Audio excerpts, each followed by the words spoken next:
Good morning बच्चों।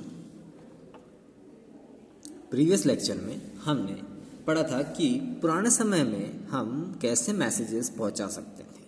तो हमने उसमें 3 तरीके हमने पढ़े कि हमें अगर किसी को कोई संदेश पहुंचाना होता था पुराने समय में तो किन किन साधनों का, किन किन सोर्सेस का वो यूज़ करते थे। सबसे पहला सोर्स हमने पढ़ा था स्मोक सिग्नल, यानी कि धुआं उड़ाना, है ना। धुआं उड़ाने से बेसिकली धुआं कब उड़ाया जाता था? जब हो कोई खतरा हो या कोई इम्पोर्टेंट सिग्नल भेजना हो, इशारा भेजना हो अपनी प्रजा को कि हो सकता है आने वाले समय में कुछ खतरा हो सकता है।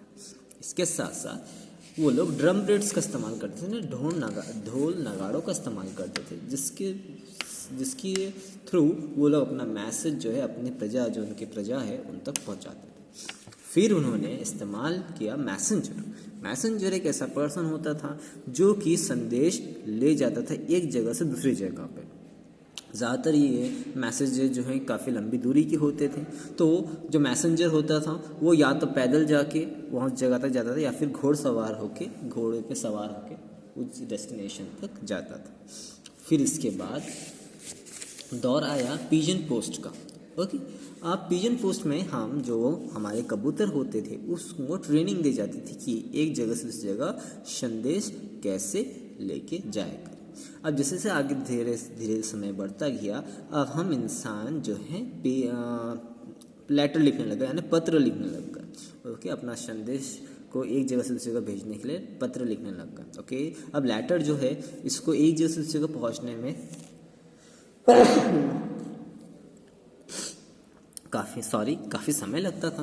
ओके, कई बार 7-7 दिन लग जाते थे। तो आइए आज हम यही पढ़ना है कि एक लेटर अगर आपको एक जगह से दूसरी जगह पहुंचाना है तो उसमें कौन कौन से स्टेप, तो हमें आज इसे पढ़ना है कि एक पत्र को अगर एक जगह से जगह पहुंचाना होता है तो उसमें कौन कौन से स्टेप्स इन्वॉल्व होती है, क्या आपको करना पड़ेगा और कैसे आप एक लेटर को जहाँ भी आपको पहुंचाना चाहते हो उसके लिए आपको कौन कौन से स्टेप आपको करनी पड़ेगी। तो ऐसा नहीं है कि आजकल हम लेटर्स नहीं भेज सकते, आज भी आप लेटर्स भेज सकते हैं। और जहाँ से आप लेटर भेजेंगे उसको हम बोलते हैं पोस्ट ऑफिस, यानी कि डाकघर। ओके, पोस्ट ऑफिस एक ऐसी जगह होती है जहाँ से हम अपने पत्र है किसी दूसरी जगह पहुँचा सकते हैं। ओके, तो इसके लिए सबसे पहला स्टेप जो आपको क्या होता है, जैसे कि आपने इस बच्चे के हाथ में एक लेटर देखा होगा, ये आप लेटर देख रहे हैं ना, इसे हम बोलते हैं इंग्लिश में लेटर और इंग्लिश में पत्र, है ना। आपको लेटर वगैरह आपको इंग्लिश में और हिंदी दोनों में ही लिखवाया जाता है। प्रार्थना पत्र लिखवाए जाते हैं, लेटर्स लिखवाए जाते हैं, वो इसलिए लिखवाया जाता है ताकि बाई चांस इन फ्यूचर अगर आपको लेटर वगैरह पोस्ट करना हो तो आप कर सकें। तो ये लेटर के सबसे पहले आपको पत्र यानी कि लेटर लिखना पड़ेगा, जिसमें आप कुछ भी लिख सकते हैं। मान लीजिए आप अपने दोस्त को बर्थडे पार्टी में बुलवाना चाहते हैं, तो आपको अपने दोस्त को बर्थडे पार्टी में बुलाना है बाय चांस, तो आपको उसको लेटर कितने दिन पहले लिखना पड़ेगा? 6-7 दिन पहले, आपके बर्थडे से 6-7 दिन पहले। क्यों? क्योंकि उसको कम से कम 5-6 दिन लग जाते हैं लेटर को आपके दोस्त तक पहुँचने में। तो दिन पहले आपको लेटर लिखना होगा जिसमें आप क्या लिखोगे कि देखो मेरा बर्थडे है, इतनी तारीख को बर्थडे है, मैं उस दिन में पार्टी ऑर्गेनाइज कर रहा हूँ, तो हम सब मस्ती करेंगे, घर में पार्टी करेंगे। तो ये सब आप उस लेटर में लिखोगे और उससे बोलोगे कि आपको भी आना है और मैं बहुत खुश होऊंगा कि अगर आप मेरे बर्थडे पर आओगे, है ना। तो ये सब हमने पत्र लिख दिया। आप केवल पत्र लिखने से आपके दोस्त के यहाँ तक पहुँच जाएगा? नहीं, आपको उसका दोस्त का पता लिखना होगा। ओके, एक एनवेलप यानी एक लिफाफा खरीदना होगा। वो क्या होता है, क्या कहाँ मिलेगा, इसके लिए हम नेक्स्ट स्लाइड पढ़ेंगे, जहाँ पे ये बच्चा अपनी मम्मी से बोल रहा है कि मुझे लेटर पोस्ट करना है और मम्मी बोल रही है of course I will let us go to the post office. हमें आपके लेटर को पोस्ट करने में हेल्प करेंगे, पर लेकिन उसके लिए हमें कहाँ जाना होगा? Post office. अब बच्चों, पोस्ट ऑफिस जाके सिर्फ आप अपना लेटर ले जाओगे तो आपका पोस्ट नहीं होगा, आपको एक एनवेलप खरीदना होगा। एनवेलप बेसिकली इस टाइप का होता है। ओके, वाइट कलर में भी होता है, ऑरेंज कलर में भी होता है। ओके, और इस जो आप कलर दिख रहा है इस कलर में भी होता है। इसमें आप टू करके आपको आपके जहाँ भी आपको पहुँचाना था उस व्यक्ति का नाम, जैसे यहाँ पे उन्होंने जॉन नाम लिखा है, यानी उनके फ्रेंड का नाम जॉन हो सकता है। फिर उसका एड्रेस, कहाँ वो रहता है ना, एक एक चीज़ बतानी पड़ती है, कौन सी गली में रह रहा है वो, या जिस जगह पे रह रहा है उस जगह का नाम क्या है, ये सब उसमें लिखना पड़ता है। ओके, पूरा उसका एड्रेस किस सिटी में रह रहा है ना, ये सब उसको लिखना पड़ता है। जैसे इसमें यहाँ पे गुड़गांव लिखा है, गुड़गांव नाम की सिटी में वो रहता है। और सबसे खास बात होती है पिन, है ना, इस पिन के बिना आपका लेटर पोस्ट नहीं होगा, ना ही वो लोग एक्सेप्ट करेंगे, है ना। ये पिन बहुत ज़रूरी होती है, हर एक शहर का अपना अपना खुद का पिन होता है ना। अब बेटा हर एक जगह का अपना अलग अलग पिन होता है। ओके, अब इस पिन की मदद से ही आपका लेटर सही जगह डिलीवर हो सकता है ना, सही लेटर पोस्ट हो सकता है। मान अभी आपकी जो बुक में जो पिन नंबर दे रखा है वो गुड़गांव का दे रखा है 122001। उज्जैन का पिन कोड होता है 456001। इंदौर का पिन कोड अलग होता है 452001। अब मान लीजिए सांवेर का अगर पिन कोड होगा तो वो होगा 453551। ओके, तो हर एक जगह का अपना यूनिक पिन कोड नंबर होता है। अब ये पिन कोड नंबर आपने डाल दिया, इसके बाद आपको एक स्टैम्प खरीदना पड़ता है। ये जो आप देख रहे हो इसे हम स्टैम्प कहते हैं। जब तक ये स्टैम्प नहीं लगेगा आपका जो पोस्ट है वो आगे नहीं बढ़ेगा, यानी कि वो आगे डिलीवर नहीं होगा। जैसे कि आप ट्रेन की टिकट लेते हो ना, कहीं भी सफ़र करते हो तो आपको ट्रेन की टिकट लेना पड़ता है, वैसे ही इस पोस्ट को आगे बढ़ने के लिए आपको एक टिकट परचेस करना होता है, जिसको कि हम स्टैम्प कहते हैं। ये जब लगेगा तभी आपका टिकट जो है आगे अपनी यात्रा कर पाएगा, यानी कि आगे वो ट्रैवल हो पाएगा और एक सिटी से दूसरी सिटी पहुंच पाएगा।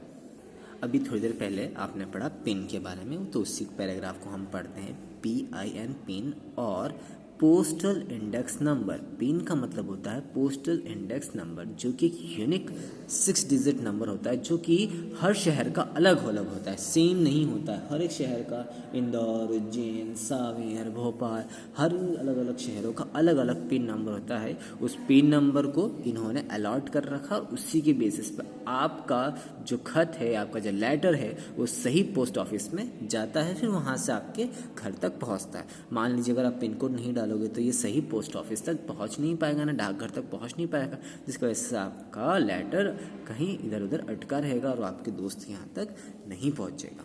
ओके, इसके बाद ये आपको फिर पोस्ट ऑफिस में जमा करना रहता है कि मुझे यहाँ पर इस लेटर को वहाँ पहुँचाना रहता है। ओके,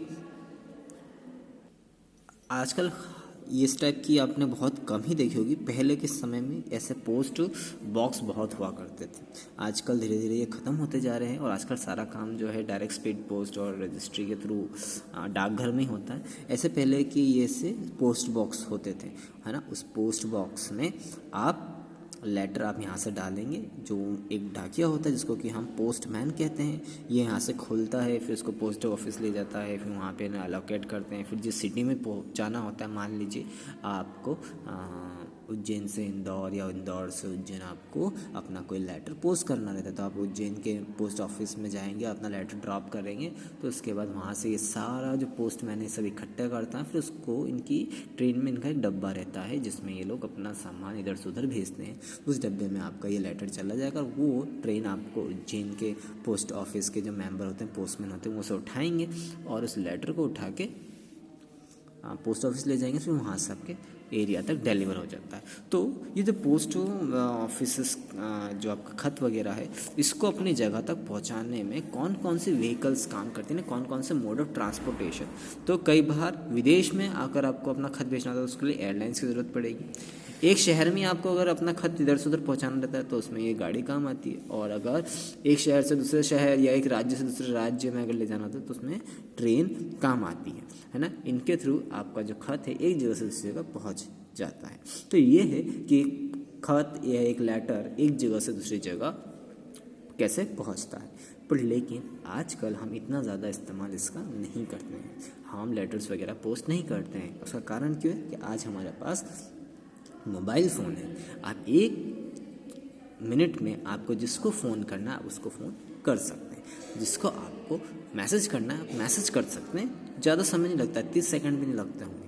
ओके वीडियो आजकल तो इतनी अच्छी फैसिलिटी आ गई कि आप वीडियो कॉल भी कर सकते हैं। आप वीडियो कॉल के थ्रू आप किसी से भी लाइव आप बात कर सकते हैं, उसका चेहरा देख सकते हैं, सब कुछ देख सकते हैं। तो इसीलिए धीरे धीरे जो ये खत लिखने वाला है या फिर लेटर्स लेटर्स एक जगह से जगह पहुंचने वाला काम धीरे धीरे बंद होता जा रहा है। और आज के मॉडर्न डे में हम ये देख रहे हैं कि हम जो है मॉडर्न मीन्स ऑफ कम्युनिकेशन को यूज़ कर रहे हैं। तो जो नेक्स्ट टॉपिक हमारा है वो है हमारा modern means of communication. Okay ये वाला है। ओके तो हम इसको नेक्स्ट पेज से पढ़ेंगे on page number 120। Modern means of telephone में हम ये पढ़ेंगे कि कैसे हम मॉडर्न मीन्स ऑफ कम्युनिकेशन में पढ़ेंगे कैसे कि हम नए तरीक़ों से भी हम किसी को अपना जो भी मैसेज वगैरह है वो कैसे सेंड कर सकते हैं। चंपक's mother tell him that a telephone is used to talk to friends. The subscriber trunk dialing (STD) facility can be used to talk to people in another state. People can talk to their family members or friends in different countries using the international subscriber dialing ISD facility. Okay तो यहाँ पे आपको ये बताया गया है कि आप फ़ोन के माध्यम से यानी टेलीफोन के माध्यम से भी आप कॉल कर सकते हो। अभी हम मोबाइल फ़ोन पे नहीं आए हैं, अभी हम टेलीफोन के मीन्स पाएँ। तो टेलीफोन में पहले STD और ISD फैसिलिटी हुआ करती थी, यानी कि अगर आपको कोई दूसरे स्टेट में फ़ोन करना रहता है, मतलब कि समझ लो अभी तो आप MP में, तो MP में अगर आपको फ़ोन करना रहता है तो आपको STD कोड की रिक्वायरमेंट नहीं पड़ती। पर लेकिन मान लीजिए आपको राजस्थान फ़ोन करना है, मतलब दूसरे स्टेट में दूसरे राज्य में फ़ोन करना है तो उसमें STD कोड की रिक्वायरमेंट होती है। मान लीजिए आपको अमेरिका में बात करना है तो उसमें ISD कोड की ज़रूरत पड़ती है, ISD कोड की ज़रूरत पड़ती है ना, एक कोड होता है। ओके जैसे ही खत को एक जगह से ले जाने के लिए पिन की ज़रूरत पड़ती है, वैसे ही एक फ़ोन लगाने के लिए भी हमें, दूसरे राज्य में फ़ोन लगाने के लिए भी हमें STD कोड की ज़रूरत पड़ती है। उस STD कोड के थ्रू हम किसी को भी किसी भी राज्य में फ़ोन लगा सकते हैं।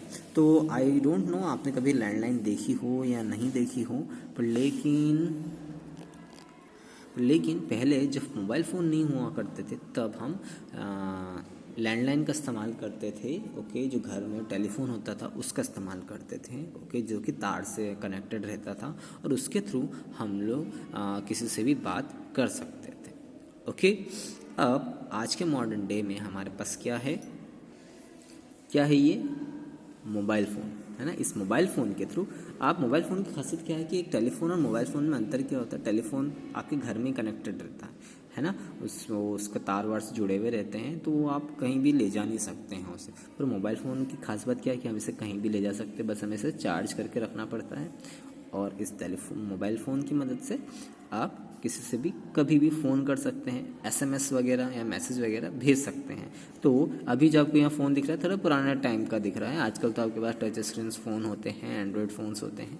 ओके तो आप मोबाइल फ़ोन के थ्रू भी आप किसी को भी बहुत ईजिली मैसेज पहुँचा सकते हैं, है ना। दोनों ही मैसेज, आपको अगर फ़ोन करके आपको कुछ संदेश देना तो वो भी दे सकते हैं कॉल लगा के, या फिर आप टाइप भी कर सकते हैं मैसेज के फॉर्म में, है ना, व्हाट्सएप वगैरह के थ्रू। ओके और एक और तरीका होता है with the help of internet. Okay internet के थ्रू भी हाँ, जैसे लाइक आपका व्हाट्सएप चलता है, फ़ोन में इंटरनेट होता है तो चलता है, और अगर फ़ोन में इंटरनेट नहीं होगा तो नहीं चलेगा। और इसके अलावा कंप्यूटर से भी आप किसी को संदेश पहुंचा सकते हैं, पर लेकिन उसमें के लिए हमें ईमेल की ज़रूरत पड़ती है और कंप्यूटर के अंदर हमें इंटरनेट कनेक्ट होना चाहिए। कुछ इस तरीके का आपका कंप्यूटर होता है। ओके आपने सब मोस्ट ऑफ देम ने आपने आजकल देखा ही होगा कंप्यूटर्स। और एक मशीन होती है जिसको कि हम मॉडेम कहते हैं, जिससे कि इंटरनेट कनेक्ट होता है, जिससे कि आप we can send electronic mail और email through a computer using the internet. Internet के इस्तेमाल से हम लोग ईमेल यानी एक ऐसा इलेक्ट्रॉनिक मेल, सेम जैसा आप पत्र लिखते हो, आप हाथ से लिखते हो, उसमें आप कंप्यूटर से लिखोगे और वैसा का वैसा ही लेटर आपके दोस्त के यहाँ खुल जाएगा। उसके पास भी आपके पास उसकी जीमेल आईडी होनी चाहिए या ईमेल आईडी होनी चाहिए। उस ईमेल आईडी के थ्रू उस दोस्त के यहाँ तक आपका जो भी लेटर है वो पहुँच जाएगा। एक और तरीका है जिससे कि हम एक ही समय में बहुत ज़्यादा जनों तक हम अपना संदेश पहुँचा सकते हैं, और वो सोर्स है हमारा टेलीविज़न। ओके, टेलीविज़न यानी टीवी और एक रेडियो। ओके, टीवी और रेडियो का इस्तेमाल हम अपना मैसेज पहुंचाने के लिए कैसे कर सकते हैं? जैसे लाइक देश की में जो भी समाचार वगैरह होते हैं हम टीवी के थ्रू ही सुनते हैं। टीवी में हम एक ही समय पे बहुत सारे लोग टीवी देख सकते हैं, तो उसमें एक ही समय पे हम अपना मैसेज वगैरह पहुँचा सकते हैं। तो टीवी का इस्तेमाल ज़्यादातर न्यूज़ चैनल वाले करते हैं ताकि वो जो भी मैसेज वगैरह होता है देश से रिलेटेड वो हमें पहुँचा सकें। We can do it through newspaper, magazine, radio and television. They are the some modes of mass communication. Okay, ये है मास कम्युनिकेशन में आता है क्योंकि यहाँ पे एक ही समय पे बहुत सारे लोगों को इन्फॉर्मेशन मिल जाती है और सारी न्यूज़ वगैरह मिल जाती है, तो उसको हम मास कम्युनिकेशन कहते हैं। ओके, तो आपने टीवी ऐड वगैरह देखे होंगे, है ना? जब आप मूवी वगैरह देखते हो, टीवी वगैरह देखते हो, तो बीच बीच में ब्रेक आते हैं, ब्रेक में एडवर्टीजमेंट आते हैं। तो एडवर्टीजमेंट वाले वो एडवर्टीज क्यों डालते हैं? ताकि उनका जो प्रोडक्ट है, जो भी वो सामान बेच रहे हैं, वो ज़्यादा बिके, ताकि आप लोगों को पता चले कि इस कंपनी का भी फ़ोन आता है, इस कंपनी का आटा अच्छा रहता है, इस कंपनी की चाय अच्छी रहती है। ये सब अपने ऐड देखे होंगे, तो वो ऐड वो इसलिए दिखाते हैं ताकि वो लोग अपने प्रोडक्ट का प्रचार कर सके और आप तक ये पहुंचा सके कि हम भी इसका सामान बनाते हैं, जो कि हमारा बहुत अच्छा सामान है। तो हमारे मास मीडिया में पेपर हो गया, न्यूज़पेपर, ओके, मैगज़ीन वगैरह हो गई, रेडियो आजकल खैर धीरे धीरे बंद होते जा रहे हैं, पर लेकिन टेलीविज़न आज भी चलता जा रहा है। और आजकल तो आपके मोबाइल फ़ोन में भी आप टीवी देख सकते हो, उस न्यूज़ वगैरह सब कुछ देख सकते हो। एवरीथिंग जो है आपका आजकल मोबाइल में ही सब कुछ हो जाता है। सो ये कुछ हमारे मॉडर्न मीन्स ऑफ कम्युनिकेशन है जो कि हम आजकल डे टू डे लाइफ में यूज़ कर रहे हैं। ओके, यहाँ पर आपका ये चैप्टर कंप्लीट होता है। ओके, आज के लिए इतना ही। Thank you.